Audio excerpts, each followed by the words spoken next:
सभी किसान भाई बहन व मातृ शक्ति को राजेश कटारिया तरफ से नमस्कार।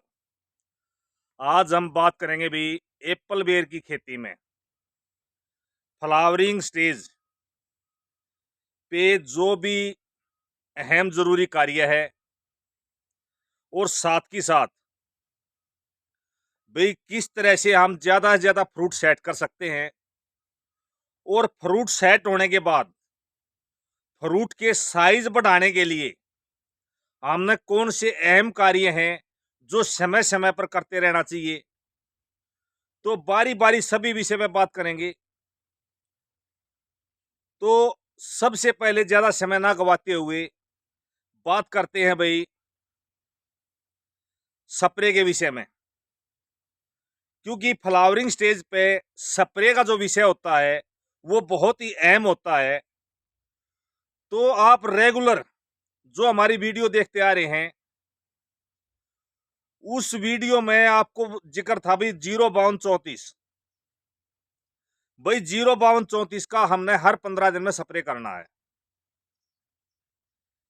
लेकिन हमने थोड़ी चेंजिंग किया है। कई बार क्या होता है जब हम रेगुलर 05234 का जब इस्तेमाल करते हैं तो वहां पर हमारी ग्रोथ पूरी तरह से रुक जाती है। तो दूसरा क्या होता है, हमने अपने पौधे को हरा भरा रखने के लिए थोड़ी चेंजिंग करनी पड़ती है, क्योंकि जितना ज्यादा हरा भरा हमारा पौधा होगा उतनी ज्यादा प्रकाश संश्लेषण की क्रिया होगी। अगर प्रकाश संश्लेषण की क्रिया ज्यादा मात्रा में होगी तो उतना ही हमारे को हर चीज में प्रॉफिट होगा, चाहे फ्लावरिंग स्टेज हो, चाहे फ्रूट साइज हो, चाहे फ्रूट सेट होने की बात हो। तो अब 05234 का आज का जो टाइम है ये लगभग अक्टूबर का महीना चला हुआ है। तो अक्टूबर के महीने में आप एक बार और 05234 का अगर इस्तेमाल नहीं किया है तो वो इस्तेमाल कर सकते हैं।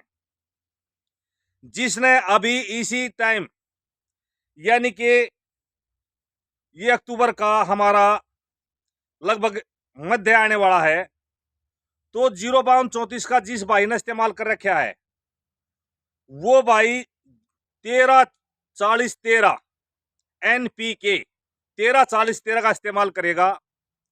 और जिसने 05234 का इस्तेमाल नहीं किया है तो वो 05234 का स्प्रे करने के बाद उसके बाद दूसरा 13-40-13 का करेगा।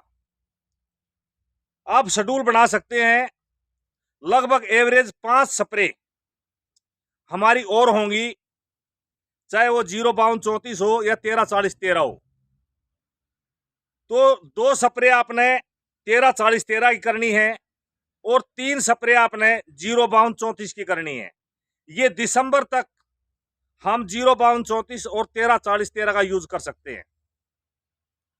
कई जगह ऐसा होता है, जैसे उत्तरी भारत की मैं बात करूं तो वहां जनवरी में भी हमने 05234 या 13-40-13 का इस्तेमाल करना पड़ता है।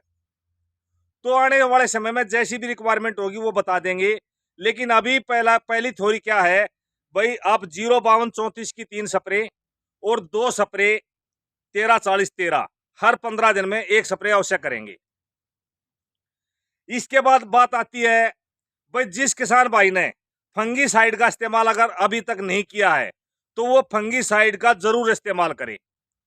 फंगीसाइड से क्या होता है, हमारा एक तो फ्लावरिंग जो होता है, क्योंकि इस समय फ्लावरिंग पीक पे है, कई जगह फल बनना चालू हो चुका है, कई जगह फल बन चुका है और कई जगह अभी 50% फल बन चुका है, 50% फ्लावरिंग है। तो आपकी कोई भी स्टेज हो, चाहे आपकी फ्लावरिंग स्टेज हो, चाहे मध्य फ्लावरिंग स्टेज हो, या भी आपका फ्रूट सेट वाली बात हो, तो फंगीसाइड का इस्तेमाल जरूर करना है। फंगीसाइड के इस्तेमाल से सबसे पहला बेनिफिट क्या होता है, अगर फ्लावरिंग स्टेज है तो आपकी फ्लावरिंग ड्रॉप कम होती है, क्योंकि फंगस से फ्लावरिंग ड्रॉप की समस्या बहुत ज्यादा बढ़ती है। दूसरा क्या होता है, जैसे जैसे फ्लावरिंग स्टेज के बाद फल बनने की प्रक्रिया जब चलती है तो अगर वहां फंगस लगी तो वहां पर आपका फ्रूट सेट होने से पहले ही ड्रॉप होना चालू हो जाता है, तो उस समस्या से निजात पाएंगे। साथ ही साथ जब आपका फ्रूट का साइज चने के साइज का होता है, तो उस समय आपका फ्रूट पीला पड़ना शुरू हो जाता है। जो किसान पहले से खेती करता रहा है उसके सामने समस्या आ चुकी है।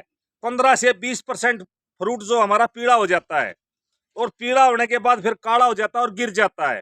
तो उस नुकसान से बचने के लिए आप फंगीसाइड का इस्तेमाल जरूर करें।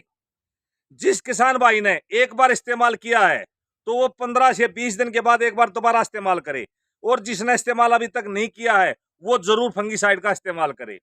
बात आती है भाई कौन सा फंगीसाइड। अगर हम किसी फंगीसाइड का नाम बता देते हैं तो वो फंगीसाइड हर जगह नहीं मिल पाता। तो आप कोई भी जोल ग्रुप का, जैसे टेबुनकनाजोल, कोई भी फंगीसाइड आप इस तरह से ले सकते हैं। लेकिन फिर भी एक बार कहना चाहता हूं, अगर आपको अमिस्टार ओप्टी मिल जाती है तो सबसे बेहतर चॉइस है। उसके बाद अमिस्टार टॉप, या फिर उसके बाद भैया आप टेबुनकनाजोल या भी फोलिकर या लूना आती है। तो कोई भी आप फंगीसाइड का, लिक्विड फंगीसाइड का इस्तेमाल कर सकते हैं। इसके बाद बात आती है भाई, जब हमारा फ्रूट 70 से 80% फूल से फल में कन्वर्ट हो जाता है तो उस समय हमने कीटनाशक का इस्तेमाल जरूर करना पड़ता है। तो कीटनाशक का इस्तेमाल आप अवश्य करें, क्योंकि अगर आपने कीटनाशक का इस्तेमाल नहीं किया तो हमारे फ्रूट के अंदर कीड़ा पड़ने की संभावना हो जाती है।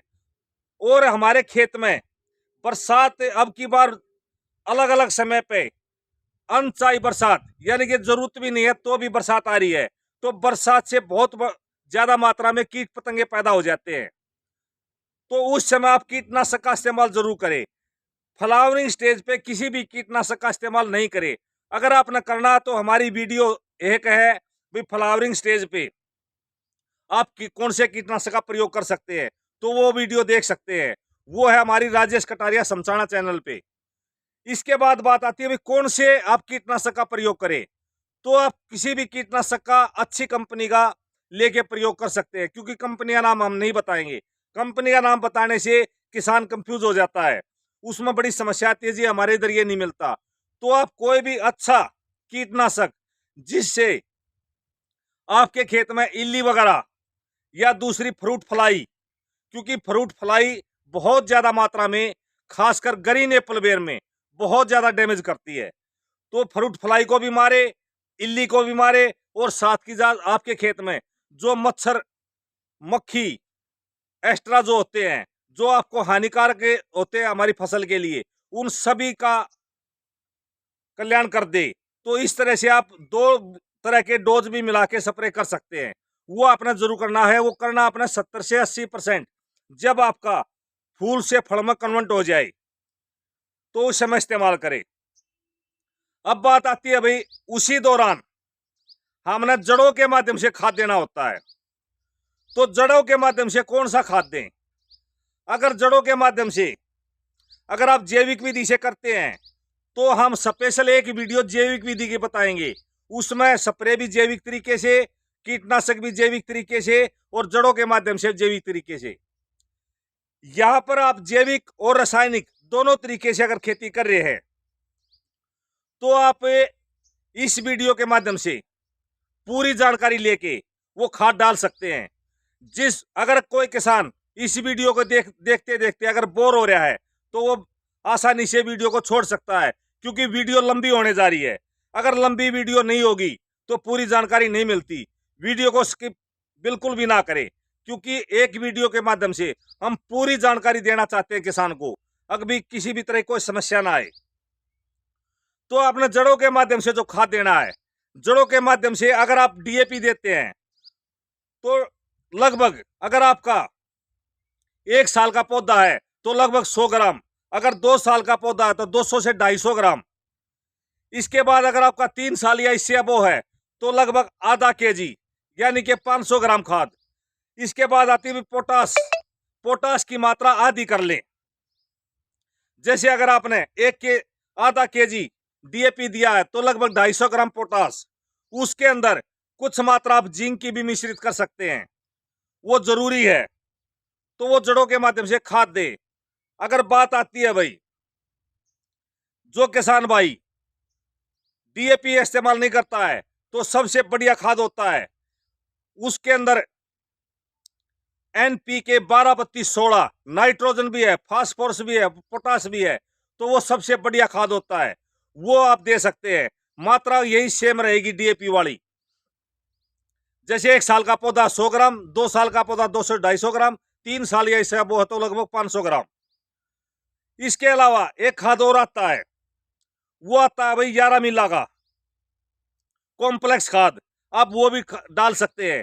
उसकी मात्रा इससे आधी हो जाएगी। अगर 1 साल का आपका पौधा है तो 50 ग्राम, 2 साल का पौधा है तो लगभग 100 ग्राम, अगर आपका 3 साल या इससे अब वो पौधा है तो 200 से 250 ग्राम उसका इस्तेमाल कर सकते हैं।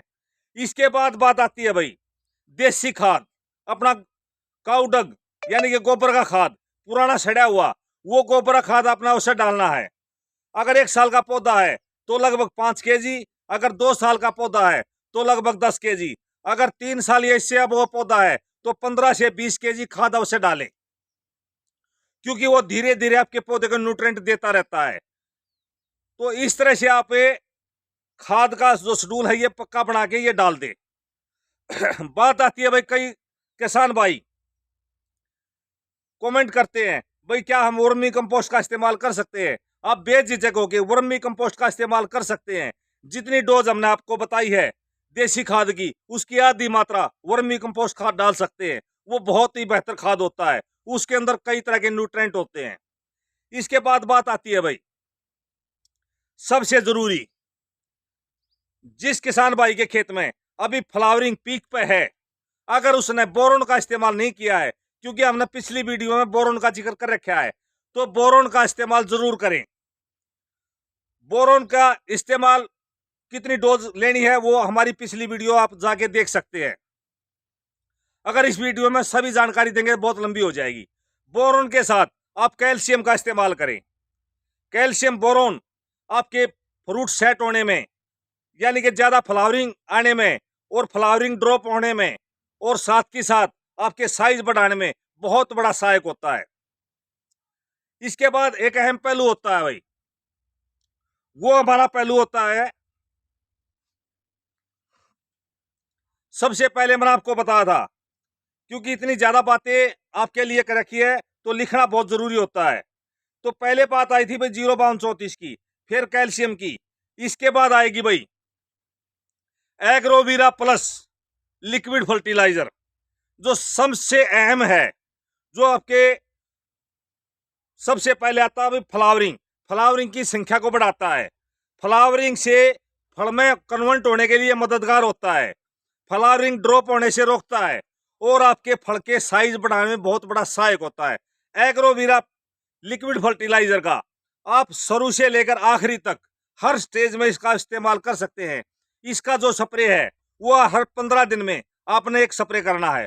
अगर आप ज्यादा स्प्रे नहीं करना चाहते हैं तो आप जब भी 0-32-34 का या 13-40-13 का अगर इस्तेमाल करते हैं तो उसके साथ इसका कंबो बना के स्प्रे कर सकते हैं। बेहतर रिजल्ट के लिए इसका स्प्रे आप अलग से करेंगे तो और भी ज्यादा बेहतर रिजल्ट आएंगे। बात आती है भाई एग्रोलाइजर 82। एग्रोलाइजर 82 जब भी आप किसी भी फंगीसाइड का स्प्रे करें, किसी भी कीटनाशक का स्प्रे करें, तो एग्रोलाइजर 82 लगभग हर टंकी में 5 ml के आसपास, जो आपकी 15-16 लीटर की टंकी होती है, उसके अंदर इसका मिश्रण अवश्य करें, क्योंकि इससे आपके हर तरह से स्प्रे के जो रिजल्ट होते हैं वो बेहतर हो जाते हैं। प्रकाश संश्लेषण की क्रिया को भी बढ़ाता है। तो इसके बेनिफिट अगर आपने देखने हैं तो हमारी वीडियो देख सकते हैं। एग्रोलाइजर 82 के बारे में पूरी विस्तृत जानकारी है, और एग्रोवीरा प्लस के बारे में भी हमारी एक अलग से वीडियो है, उसके बारे में पूरी जानकारी है भाई आपके क्या क्या फायदे कर सकती है। इसके बाद बात आती है भाई हमारा टॉनिक। अगर आप एग्रोवीरा का इस्तेमाल कर रहे हैं तो आपने टॉनिक की एक स्प्रे करनी पड़ेगी। अगर आप एग्रोवीरा का इस्तेमाल नहीं कर रहे हैं तो आपने कम से कम 2 स्प्रे टॉनिक की जरूर करनी है। आप किसी भी अच्छी कंपनी का कोई भी टॉनिक ले सकते हैं। टॉनिक के अंदर हर तरह से माइक्रोन्यूट्रिएंट होते हैं, तो उसका स्प्रे आप अवश्य करें, या कोई भी किसी भी कंपनी का माइक्रोन्यूट्रिएंट लेके उसका स्प्रे कर सकते हैं। डोज वगैरह मैं यहाँ नहीं बताऊंगा, क्योंकि अलग अलग एरिया में अलग अलग कंपनी की टॉनिक मिलते हैं, अलग अलग कंपनी के माइक्रोन्यूट्रेंट मिलते हैं। तो डोज आप दुकानदार से जब भी आप खरीदें, वहां दुकानदार से पता करके उसी के हिसाब से आप स्प्रे कर सकते हैं। अब बात आती है भाई सबसे अहम, अमीनो एसिड। अमीनो एसिड आपके फल के साइज को बढ़ाने में बहुत ज्यादा मददगार होता है। तो अमीनो एसिड का कम से कम एक स्प्रे, अगर हो सके तो 2 स्प्रे आप जरूर करें। अमीनो एसिड भी डोज वगैरह आप दुकानदार से सलाह मशवरा करके उसी के अनुसार डालें, क्योंकि अमीनो एसिड काफी कंपनियों का आता है। अगर आप घर पे अमीनो एसिड बना रहे हैं और अगर बनाना चाहते हैं, तो जो 100% जैविक तरीके से अगली वीडियो होगी, उसमें हम अमीनो एसिड के बारे में भी बताएंगे। इसके बाद आती है भाई हमारी टॉनिक भी हो गया, और एग्रोवीरा। एग्रोवीरा की एक बार मैं फिर आपसे 2-4 बातें बताना चाहता हूं। एग्रोवीरा से जब भी आप अपने खेत के अंदर एग्रोवीरा और एग्रोलाइजर का जब भी आप स्प्रे करते हैं, एग्रोवीरा 50 ml पर टंकी 15-16 लीटर की में, एग्रोलाइजर 5 ml, तो ये आपको क्या क्या फायदे पहुंचा सकता है। इसके फायदे एक तो ये है, आपका फ्रूट जब फल से फल में, फूल से फल में जब कन्वर्ट होगा, तो उसमें बहुत बड़ा मददगार होता है। इसके अलावा आपके फ्रूट सेट होने में बहुत ज्यादा मददगार करता है। इसके बाद आता है फ्रूट का साइज, फ्रूट का साइज बढ़ाने में बहुत मददगार होता है। इसके बाद आते भी आपके फ्रूट के अंदर शाइनिंग, चमक बरकरार रखता है। यानी कि अगर आप इसका रेगुलर इस्तेमाल करते हैं, तो आपका औरों से अलग तरह से आपके फ्रूट का साइज भी, चमक भी, और साथ के साथ इसका इस्तेमाल करने से सबसे बड़ा बेनिफिट आपको ही मिलता है, आपके कभी भी फ्रूट का जो स्वाद होता है वो कभी भी नहीं बदलता। क्योंकि मैंने काफी किसानों से सुना है जी हमारे फ्रूट में वो टेस्ट नहीं है, वो स्वाद नहीं है। तो इसका जो नेचुरल जो स्वाद होता है, ओरिजिनल जिसको स्वाद बोलते हैं, वो आपके फ्रूट के अंदर टेस्ट और स्वाद वो बरकरार रखता है। इसके अलावा ये आपके पौधे में हर तरह के जो खाद की पूर्ति है उसको भी करता है, जैसे एनपीके। इसके अलावा जैसे मैग्नीशियम, कैल्शियम, बोरोन, जिंक, यानी कि हर तरह के माइक्रोन्यूट्रेंट, हर तरह की ये लगभग पूरी पूर्ति करता है।